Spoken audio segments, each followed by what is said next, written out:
Here's an easy way to learn if you need to outsource. If you're a business owner and if you start doing the thing you hate and then stop doing the thing you love, that's when you need to outsource. Like for me, as a marketer and as a copywriter, I love doing marketing work, research, studying about like new trends on social media, writing copy. I love that.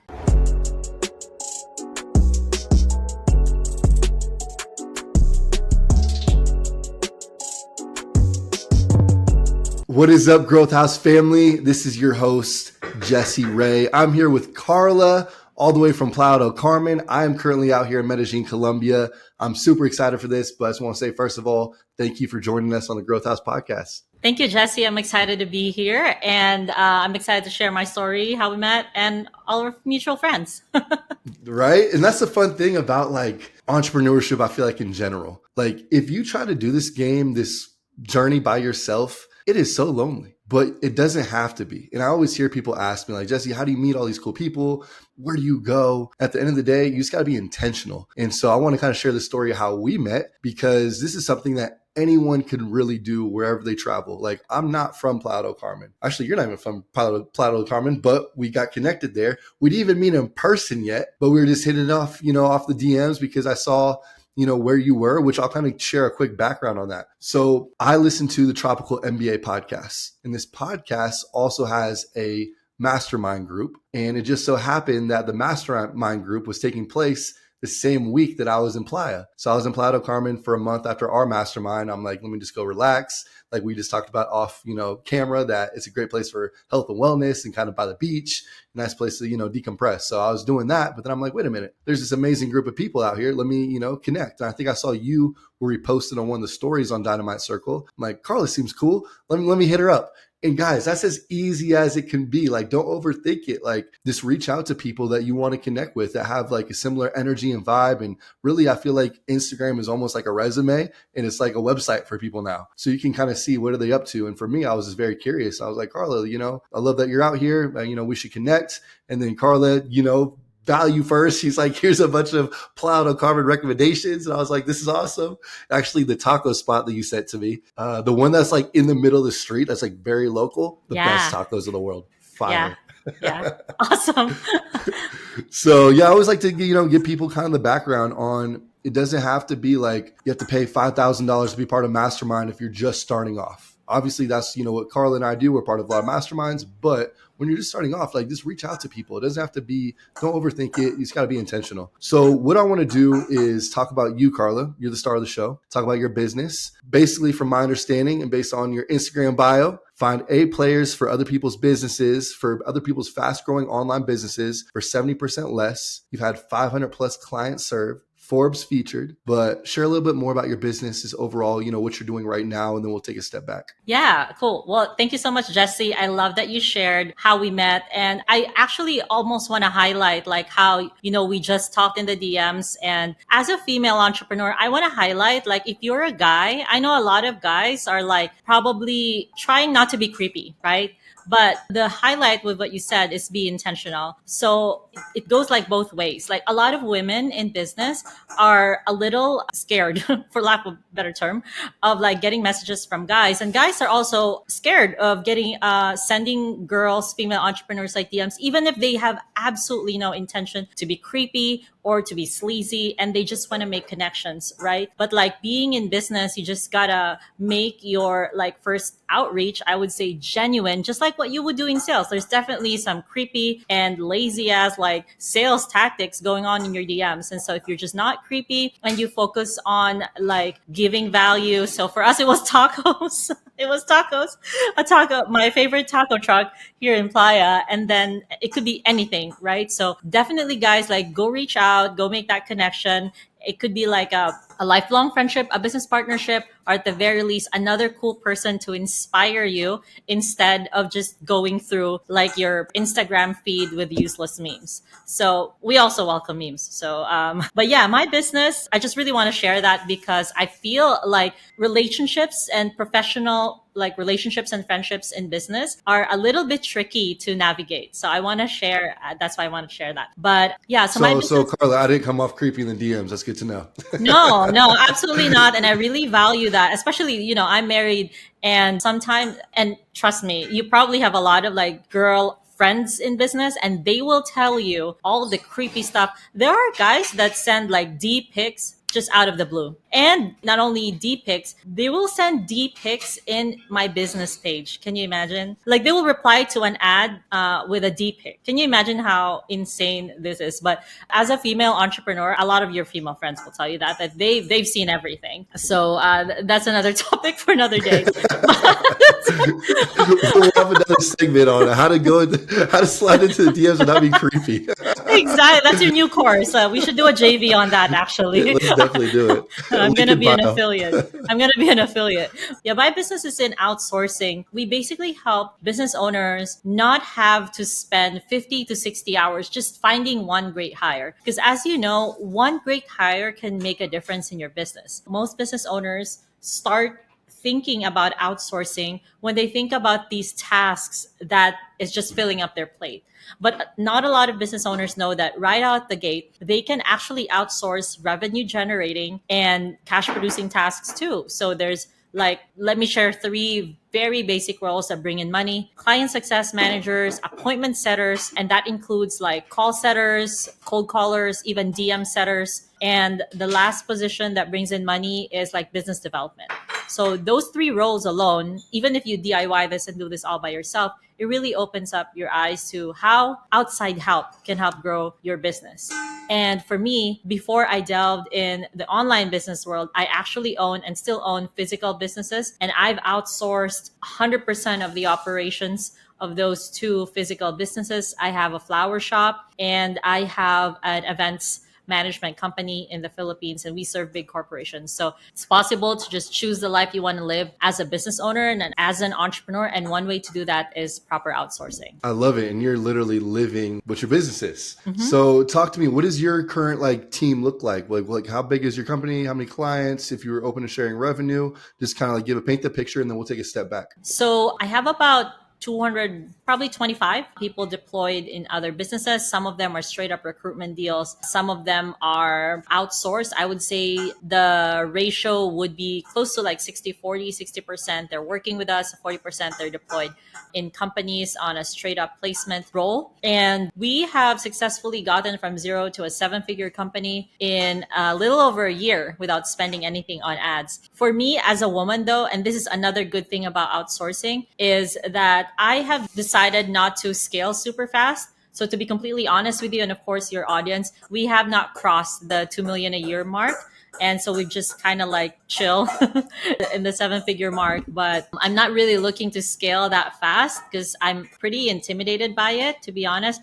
And I'm really genuinely happy with where my business is at right now. We serve mostly solopreneurs or consultants that are looking to grow to say 500K a year. A lot of them are also super happy being in that realm. And then the biggest businesses we serve are 8-figure companies that have been acquired by industry leaders. Like, for example, one of our e-commerce clients, they're making 8 figures. They hired an operations manager through us, and within a year of hiring an operations manager, they got acquired by Hershey's, like the big candy company. That's amazing. Yeah. Well, you said I don't want to scale fast. You're like 0 to 7 in a year. It's Yeah. pretty good. Yeah. But beyond that, for me, I'm like, Yeah. whew, like let me take a break. Because let me tell you, that year I was breaking out, I was overweight, I was stressed out. A little embarrassing. I actually became an alcoholic because I was just like working so hard and then feeling like I also had to, what's the word for it? Kind of like treat myself. You know how it is when you're working so hard and then you're like, I can't wait to go home and just have a drink. I had that mindset. It's a negative mindset and I definitely do not recommend it, but that's what happened to me. Yeah. I want to actually talk about that more, but I want to give the audience a little bit more context on, how'd you get here? Because most people don't just start a business in 0 to 7 figures, in 1 year, which is incredible. And then let's start from the beginning real quick. When did this entrepreneur journey for you start? So I actually never had a job. I graduated college at 19. It was a little too early. I entered college at 15. So I wasn't accelerated or anything. I just started pretty early. And Whoa, you started college at 15 years old? yes, Okay, was this because I know you mentioned the Philippines? Was this in the Philippines or in America? in the Philippines. But I Okay. was still advanced because I learned how to read at 2. And so I started going Carla, you're over here like, yeah, I just read it too. What? basic. Just no, but for That's real. incredible.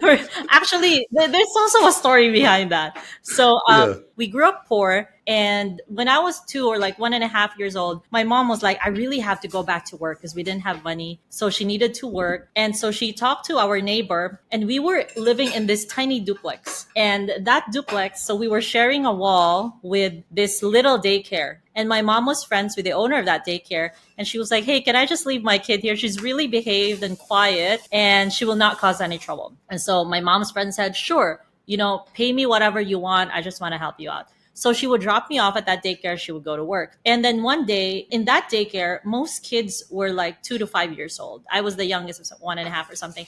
And then when I turned 2, my mom was just surprised. I went home and I just started reading. And I was starting reading like simple words like dog, cat, or whatever. But she was like, "Oh my God, you're reading now." And so she decided to transfer me to real school. And that's how I started everything super early. I entered high school at 11, I entered college at 15. And so I graduated college. I graduated my bachelor's degree at 19. So that's a backstory. So thanks to my mom for making that decision. And when I graduated, I actually was super arrogant and I thought that all of these companies will be fighting all over me. And I had a pretty good college resume. I was the president of the debate team. But unfortunately, I was still a teenager. And so none of the corporations that I wanted to work for actually wanted me. I applied to Coca-Cola, rejected. I applied to P&G, rejected. I applied to Unilever. They kind of accepted me as a trainee, but it was at an account that I didn't want to be in because I was actually allergic to that product. And so I said, I can't be genuine, working in the marketing department in that product because I'm allergic to that product. I can't even promote it properly. And so I started to just have these side gigs. And as a public speaker, I emceed and then I started to play poker online. And You got 9 lives. I'm very I curious know, now. Keep I going. know. Keep going. I actually had a very short stint. I tried to have a real job and I got accepted as a receptionist at this Montessori school. But then I was sitting there at the front desk and I didn't do anything with my day. So I started playing online poker.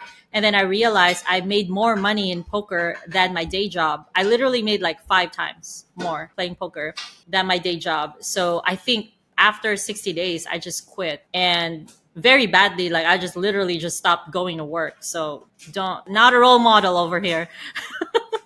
But So what happened after poker? How'd you get into the flower shop and everything else that you do now? yeah, so my emceeing experience in events led me to the events company because I was like, I can't make that much money if I just keep emceeing. So eventually I became an event planner and I started an events company. And then the flower shop, I just sat with myself and I thought, I want to sell something that people overpay for. And you know this as a guy, guys overpay for flowers. So you buy a dozen roses at Walmart, it's going to be $18. But if you want it delivered to your girlfriend, it's $60 and you just accept that. So I did that just as a side business, just as something to do. But then it eventually grew. And then I started a downtown shop after 3 years and started selling it as a franchise. And now we have about 13 locations. That's incredible. And then how'd you get into the events business? I got into the events business in when I was emceeing, and I just was like, oh, I could make more money from this. So I befriended some people, and then I just started to just like sell small events like baby showers, things like that, like bridal showers, just like really small 10 to 20-person events. And then eventually one big client took a chance on me, and it was Sony actually, and their event planner quit like 3 days before the event. And I was drinking with this person and she was just like, "Oh my God, I had such a bad day, my event planner quit today." And I was like, I had no experience and I was like, "Do you want me to help you?" And she was like, "Sure." And I was like, "Okay." And this was the opening of a Sony store. I didn't know what I was doing, but I just kind of like winged it and they were very happy. And that opened the doors to other big clients. So after that, they referred me to Sharp, Bosch, like these other kind of like electronic brands. And then that opened the doors to like Coca-Cola, Starbucks, these other brands. So both of those businesses are still open and running in the Philippines. And when I started traveling in 2016, that's when I started to think I need an online business. And I thought outsourcing would be a great place to start. That's amazing. And then I want to dive in and, ask you some questions about the outsourcing and just hiring in general. I think one of the main things people are trying to figure out, especially early on, which I'll give you a little bit of context to our audience. So our audience is really solopreneurs or people just starting off entrepreneurship, but then also our audience is, hey, we're scaling from 7 to 8, 8 to 9, and also having exits. So it's a wide, range of people. But all that to say, I want to start with the people who are just, getting started in business and entrepreneurship. When do you think someone should look for their first hire? Is it a VA? Is it a full-time employee? I just kind of want you to, let's go back and forth and kind of riff on that. Yeah, so here's an easy way to learn if you need to outsource. If you're a business owner and if you start doing the thing you hate and then stop doing the thing you love, that's when you need to outsource. Like for me, as a marketer and as a copywriter, I love doing marketing work, research, studying about like new trends on social media, writing copy. I love that. But if you tell me, hey, Karla, we need to do our books and you need me to do bookkeeping, oh my God. No, I would rather hand wash some towels. I would rather hand wash a car than do bookkeeping. There's just some tasks I don't like doing, or building automations. I don't like it, just not my vibe. I know how to do it, but just not my vibe. So the moment that you feel like you have to stop doing the thing you love to do the thing you hate, there's someone else out there who's better than you and who loves doing it, and you should just outsource that. And then what's the easiest way to get started with outsourcing and, finding people 1099 or contractors? Is it through like, I think one of my first people that I used a couple years back was phonline.com. It was like people in the Philippines that were looking for work. And it was, at the time, it was anywhere from like $6 to $12. And, you had to kind of vet a bunch of people yourself to make sure they're good.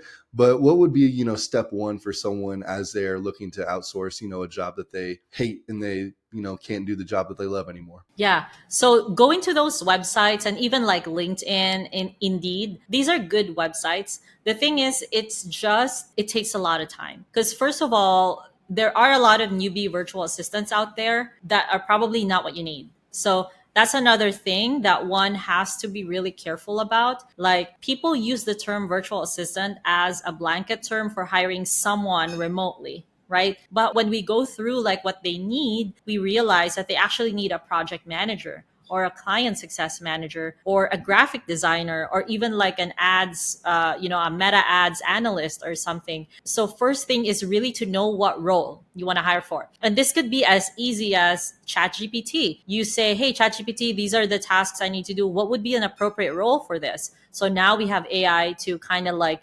brainstorm with. And then once you have like a job description, you go to these sites and try to make your announcement and get applicants. But then again, the selection and the screening part takes a lot of time. Like for my team, it usually takes 50 to 60 hours to just land a good person. And so sometimes that includes, of course, like going through these resumes and really seeing what would be relevant to the position you're hiring for. And then trying to check the references. Did they actually do this? Did they actually work at these companies? And then you have to test if it's true. So for us in my company, we do what we call proctor testing, where we test their knowledge on the platform by giving them tasks and them sharing their screen while they do the task. Because for example, you need a particular skill with a particular platform, like high level, for example. Anyone can say, I know how to do high level, but they actually don't. And they're just planning to like buy a Udemy course after they get the job. So one way to test that, and I've seen this happen, unfortunately, in some of our clients before they start talking to us, they had this bad experience. And so you have to do that. And then you have to interview them. And then you have to ask particular questions. And then you have to know the nuances of hiring in that country. So for example, in the Philippines, in Latin America, in Eastern Europe, wherever you need to outsource, there are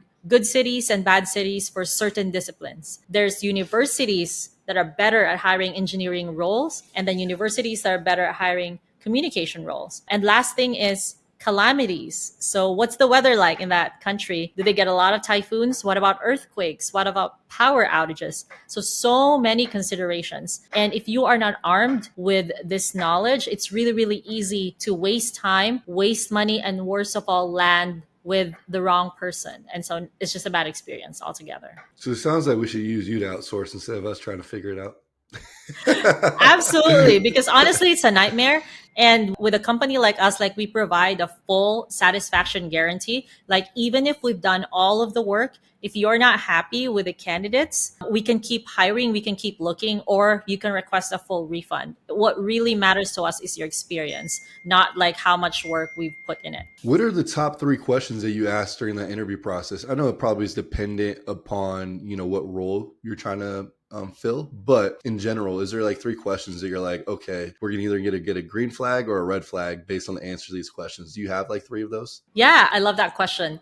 So, a first good question and a common one would be like, why did you choose this path? There are certain people that are like, oh, I used to be a nurse and now I'm a graphic designer. So, like, oh, why did you choose that path? Right. So it's always really good to hear their story of why they chose that path. Or even if they had a straight path, like they always wanted to be an artist, they took up media arts or something in college and then they became a graphic designer. Okay, tell me, were you inspired by your parents? Was your dad like a painter? Or were both of your parents technical people and you were just inspired to be an artist? It's always good to hear these stories because you can find their internal motivation and you can find what makes them proud about their work. It will show the way they tell their story about what they do. And it will also show if they don't love what they do. If they're just like doing it out of necessity, you will see it. I've met people that are doing what they're doing out of necessity. And to be honest, there's nothing wrong with it. We all need to do what we need to do to survive, especially if you have kids. But if you are torn between 2 candidates, then that would be the clincher. You choose the one who genuinely loves what they do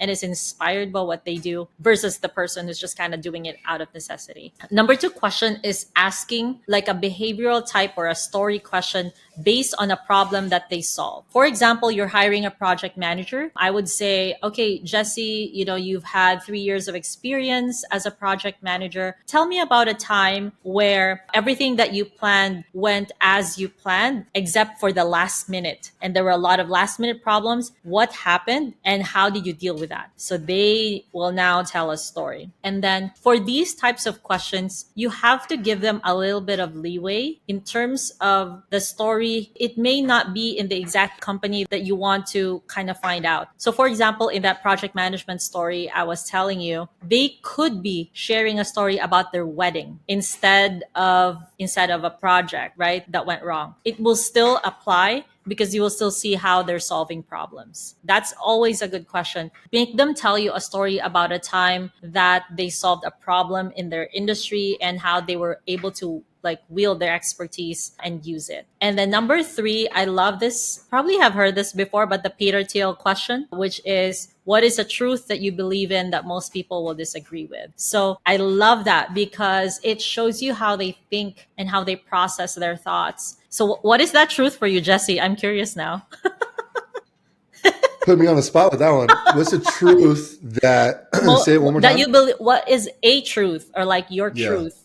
Doesn't have to be the truth that you Yeah. believe in that most people will probably disagree with. It's a great question. I would say you can build a business off of what you actually love to do and passionate about. My story is a little bit like I didn't do that first. I sold copiers, made enough money through real estate, and then kind of dove into like, oh my gosh, I love community building. I love creating events. And that's where I'm monetizing my, network and all that. But I think you can do it first. And I think a lot of people would disagree with that. Everyone says, find your purpose or whatever, but they're not intentional enough with it. And so that's personally for me, what kind of my journey that I'm going on right now. That's why it's top of mind. I'm like, I could have done this the other way. What about you? So for me, also kind of in line with like being a female entrepreneur is, how they say you can't have it all.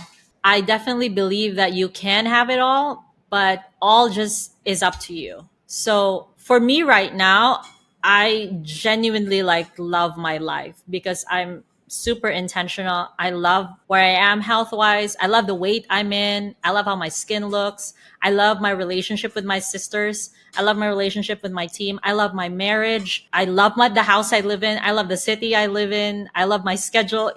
I feel like I have it all, but it's not. But if someone else was looking at my life, they might probably think that I don't have it all. They might still probably think, oh, you could lose some weight, or you could, I don't know, they might have, you could live in a bigger house or something like that, or you could be in New York. So they might have other thoughts. But for me, I really believe that if more women own what all means to them, they'll be so happy and they will absolutely feel that they have it all. And that's how I feel about my life. I Definitely not love easy that. to get here. Yeah, no, I love that because that's something that I've kind of been thinking about because a lot of the people that are in my mastermind, they're very high level. They've exit 9-figure companies. And one of my coaches was like, Jesse, like, how big do you want this business to be? 9 figures, you want to go past there? I'm like, I don't strive for really 9 figures. Like, that's not where and that's like, your journey is your journey. And I think people need to understand that and take time to figure out what actually do you want to do. And it can change. You can go on a journey for 3 years and be like, okay, now I actually do want more, but understand where you're at and be okay with that. And don't have other influences say what you need to do. Like if I kept all the influences that said, Jesse, you need to build a multi-million-dollar company before you travel the world and enjoy life and salsa dance every single day and learn Spanish on a whim and take a boxing class and like actually live, to me, like I said, this is my truth, a well-rounded life of health, fitness, things that I'm passionate about and exploring and being adventurous. And then also having amazing community, amazing friends. If I paused all that and just was chasing zeros, my life would be completely different. I would not be as happy. So I love this little, side note that we just went on because it's so important. I think a lot of people don't take time to think about that. They just keep going, keep chasing zeros until they're like, 15 years down the line, they built a $100 million company, which I have a lot of people in my mastermind that have done that. And they're like, now what? I never looked at these other aspects of my life and I wish I would have. Maybe it's starting a family. Maybe it's, just focusing more on their health. Now they're completely burnt out. Maybe kind of a little bit like your story. They just put their head down. Instead of 1 year, it was 15 years like that of, getting into drinking and that. And, that causes crazy amounts of, pain on the body. So 100% agree with you. And I love that you said that. Yeah, I mean, especially for guys, because there's a lot of social pressure for men to just make a lot of money. And it's so sad how a lot of people think that's all the value a man can bring to this world. It's so sad that a lot of people think that, and that a lot of people measure men based on the money that they make. And maybe that's why you get those questions. Okay, what's next? 7 figures, 8 figures, 9 figures. Oh, how many properties do you own, Jesse? Oh, only 4? Oh, what about like, take mortgages and do this and that and like buy a fourplex, like it's crazy. Like it's always not enough sometimes. But then you stop and think, well, this is their reality. And in my reality, I sleep 8 hours, a night. I'm completely unmedicated, and I'm happy every day. So that's just happiness for me. So yeah. So Real quick, yeah. you mentioned like their reality. And I think a lot of people don't even know what they want. Right. But then Right. we take that influence. This Right. person doesn't know what they want because all they know is just one path. And then like at the end of the day, like I've been, in positions where I'm curating these amazing groups of people, whether they're pro athletes, whether they're people that have so much success financially. And I just realized no one has it all figured out. I actually really want the audience listening to know that it's okay if you don't have it all figured out either. Yeah. Because it's a journey. It's not the destination. I Yeah. keep seeing that time and time again with everyone I talk to. So yeah, just a little side note, but go ahead. What were you going to say? Yeah, no, for sure. And I had this aha moment when one of my close friends belongs to a super rich family, like probably 9 figures at least in net worth. And I've always been jealous of her life. She travels with her nannies like first class and she can buy anything. She has the best clothes, the best outfits, bags, jewelry. I've always thought like, wow, how nice. She doesn't have to work and everything's just provided for her. And then one day we drank and she shared with me, you know what, Carla, I am so jealous of you. I'm like, what? Why are you jealous of me? And at this time I was making like not even 6 figures, probably like 60K a year. But I was in the Philippines, so it's kind of rich. But still nothing compared to her net worth and her family's net worth. And I'm like, why are you jealous of me? And she was like, well, you have your freedom. You can travel anytime you want. You don't have to have like people watching your every move. You don't have to like travel with security or something. You can just like do whatever you want. And that's what I want. And in that moment, I realized that I was jealous of her because I felt like I didn't have what she had, but she also felt the same way. So it's really just a matter of what's important to you. You know, there's always someone ahead or behind of you. It just really depends on how you look at it. So going back to the three questions. So the three questions are: let them tell a story of how they ended up in that, like in that niche or in that role, how they chose that. Number two, make them tell a story about a problem that they solved and how their thought process was. Let them tell you about that story. And number three is ask a kind of a wild card question that will show you how they think. Another good like third question that I like is, what was your last fight with your parents? That will really tell you a lot about a person. And you have to also make them feel comfortable that there's no right or wrong answers. You just want to get to know them. So, see, like recruitment is a very special skill. And this is why a lot of people get it wrong. I want to talk real quick as we kind of wrap up, which I can talk to you, Karla, for like 3 hours because this is just blowing by so fast. But what are some misconceptions, maybe? We can take it in one or two ways. Misconceptions about, hiring in general, overseas versus in America. Well, I hope I don't get canceled for this. Ooh, editor, clip this one up.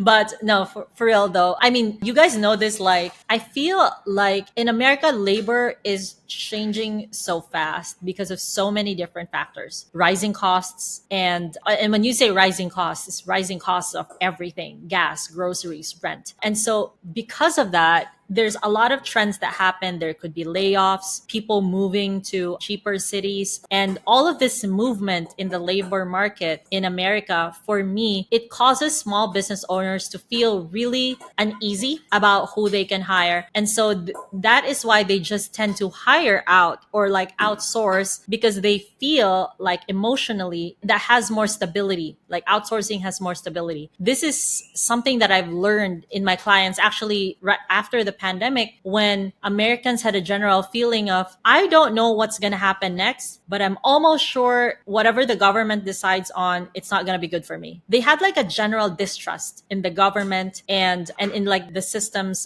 around them. But they also know that there is still a lot of opportunity in the money making part of it. But in the hiring people part of it, a lot of Americans, a lot of people from developed countries, Australia, Canada, New Zealand, a lot of them feel like their own labor market is super uneasy. So in outsourcing, some of the most common misconceptions is that number one is you can only hire and outsource for simple tasks, for busy work, for admin tasks. But you gotta remember, smart people are everywhere. And you have to think that if I can get the best people in that country, the smartest people, and it will cost me like a quarter of what it costs me to pay, I can add to pay like near shore or like in my own country, then I can use that extra cash in capitalization, expansion, or even investments. And that is really where, people open up about outsourcing. So since most people have outsourced, for example, to the Philippines, virtual assistant roles, customer support roles, a lot of them have not matured from that mindset. So that mindset is definitely behind. You can hire super talented people like project managers for like 30K a year in the Philippines. And the equivalent to that, according to Glassdoor, actually, you would be paying at least 104K for a Lean Six Sigma certified project manager in America. So that's a comparison. Another misconception is that most people think that they might not know how to be a good boss or how to be a good leader, and that they just have to wing it. So it actually goes both ways. One thing that we really hire for also is really good communication skills and really good ownership in their role. And you guys know this as a business owner. If you hire someone who will also give you feedback on your leadership and will also give you their input about your business, that will help you grow. So you can hire people that are not only doing managerial roles and higher level tasks, you can also hire these people and use their brains literally to get feedback about your leadership and about what their insight is in how you could grow your business. So your own mentors could also be inside your own company because they will have very special insight. And I think these things are still super underutilized. Even if it's a virtual assistant, ask your VA. If you hire someone right now from overseas, ask them, hey, how can I do better? And throw me an idea on how we can grow our business. And they will tell you things that, your $10,000 mentor might not even be able to see. I've never thought about that. I love that. You dropped so many gems right there. As you wrap it up, I want this to be our viral clip. So you got to just be direct on the answer. I'm scared. What are the 3 countries that have the best talent to outsource to bring into your company? Okay, well, I'll be biased here. Number 1 is definitely the Philippines. We speak great English. We are a service-oriented culture, and that's why we make great nurses and great cruise ship workers and great wives. And hashtag bias. And we have a positive kind of mindset. We're happy people. Next country, I think I'm also probably biased, but somewhere between Colombia and Mexico. I have met a lot of friends from Colombia and Mexico. I've also hired from Colombia and Mexico. And honestly, they're a little bit like Filipinos. They're also happy people, very friendly, very eager to serve and work. And if you're American, you probably know a Filipino or a Mexican or a Colombian immigrant, and their work ethic is different. And you guys know what I'm talking about.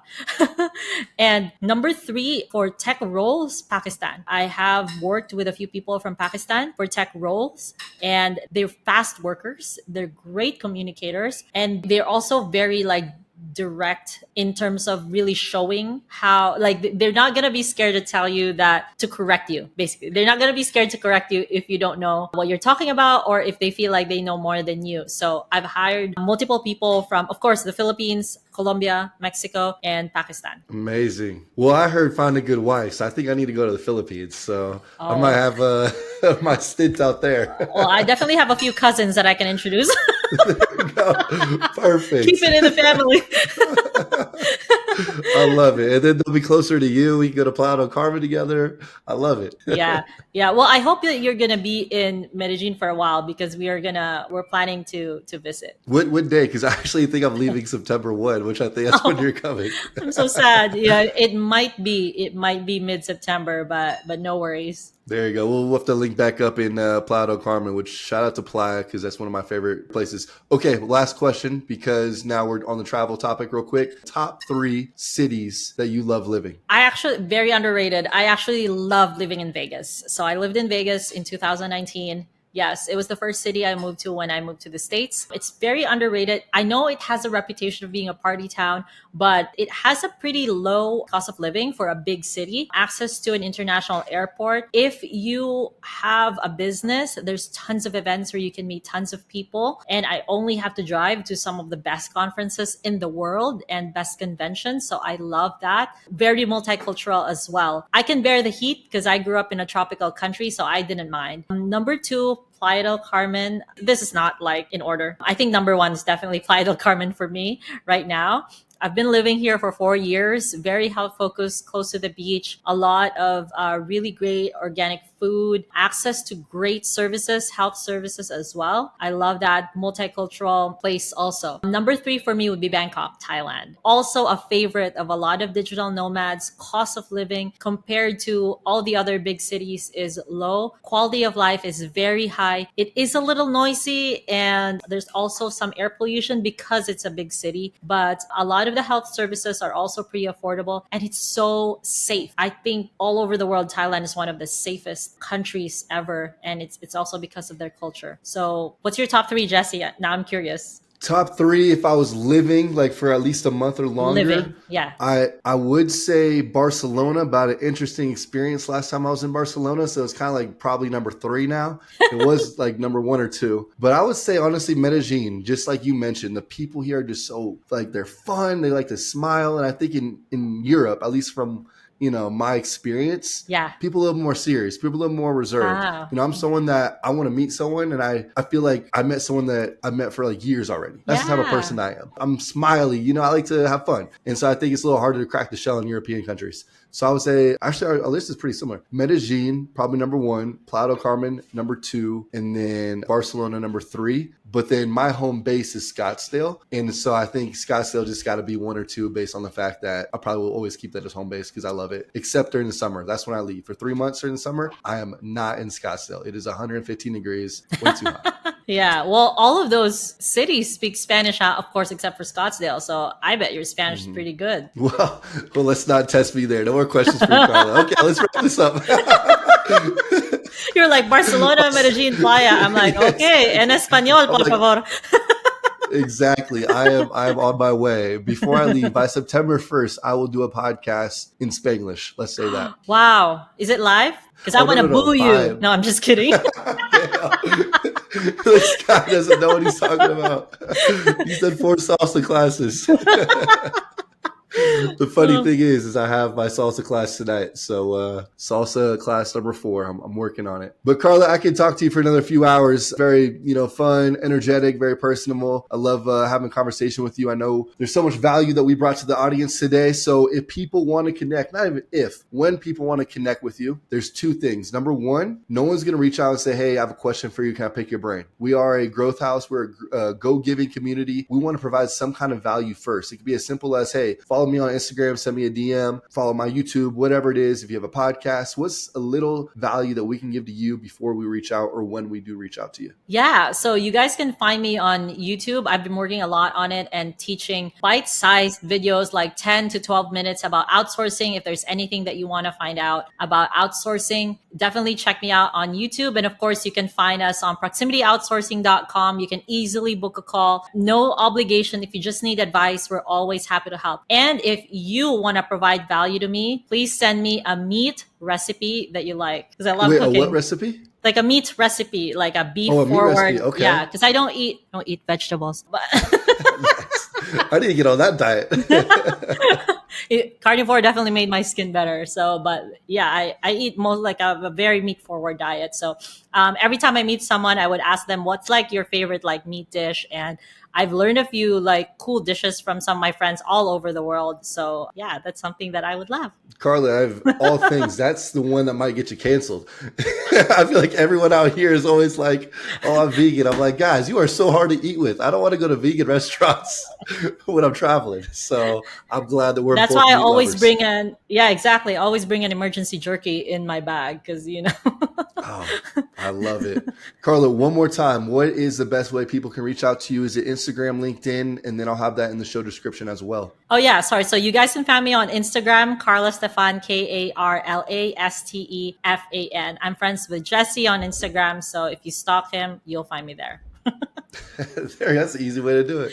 Karla, it's been a pleasure. Until next time, appreciate you and welcome to the Growth House community. Thank you. And I had so much fun. Thank you so much. And I'll see you around. Sounds good.